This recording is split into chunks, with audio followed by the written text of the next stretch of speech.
I mean, I was getting divorced when I started to be a feminist 40 years ago. And my husband, who was a perfectly decent man, and I felt very bad because he was a good man. But he couldn't stop being a husband in the way that men are husbands. And I couldn't live with that anymore. And yes, I often felt for myself that living alone was a political position. And when I was a young feminist, it was. And what feminism did was give you the courage to say, there's a better way to live than to live just being afraid of being alone. And that's why the people my age always encouraged the idea that living alone was okay. It was possible. I feel very hopeful.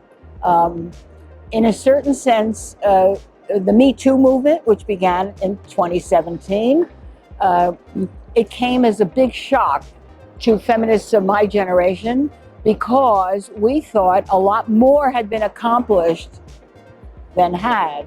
Sexual harassment in the workplace was a big shock.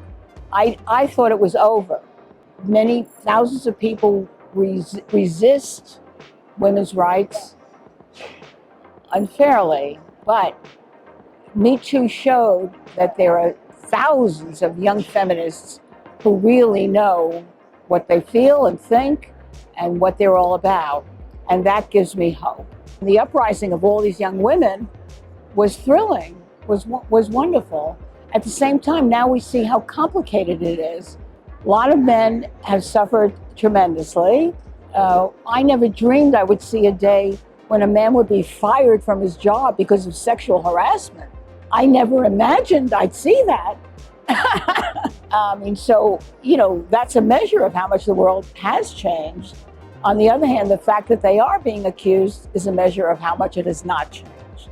And the young women of your generation in America are much angrier than we were.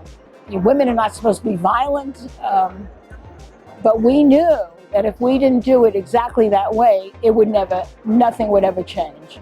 And we were right. We did make a revolution. Much has happened. However, not enough, not completely.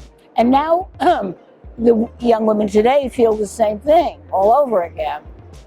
So it's the second phase of this new movement. Every 50 years, for 200 years, women's rights rises up, makes a little noise, a little happens, and we go back.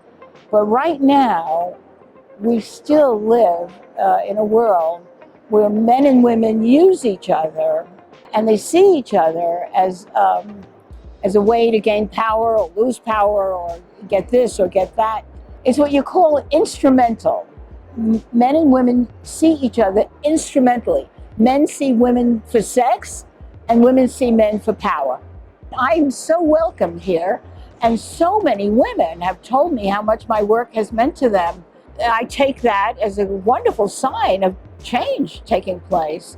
Women really waking up and being comrades, being friends about all this. I don't think I ever could have had this welcome 20 years ago. Only advice I have is to just call it everywhere.